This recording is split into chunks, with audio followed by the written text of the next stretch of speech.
In today's video, I'm going to teach you how to convert emails into tasks with Monday.com. By the end, you'll know how to attach email contacts to the items on your board so every message becomes a clear, trackable task. First, open Monday.com and land on your home view. From here, head into your workspaces to keep everything organized. Choose the workspace where you manage your tasks, then open the board that holds the items you want to track. Pick the board you already use for requests or support, so the email information sits right alongside status, assignee, and due dates. On that board, add a new column using the plus icon at the far right. This is where we'll store the email information that ties each task back to a person. In the column options, start typing email into the search to narrow the list and select the email column type.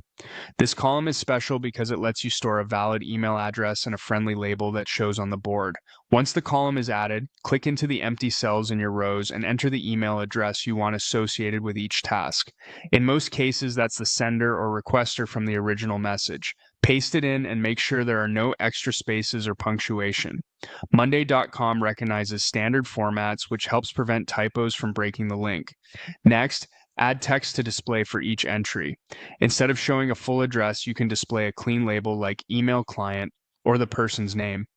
You still retain the real address under the hood, but the board looks cleaner and is easier to scan. Keep your labels consistent so the team immediately understands what the link does. From now on, every item on this board includes a direct email link. When you click the label, your default mail app opens a new message to that contact, making it easy to follow up, clarify requirements, or close the loop. This simple setup turns scattered emails into actionable tasks with owners, statuses, and timelines while keeping the conversation just one click away. Pro tips as you work. Place the email column near the item name so it's always visible.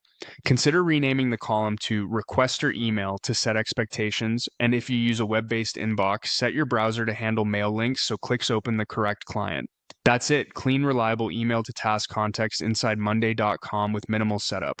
Save your changes and you're ready to work.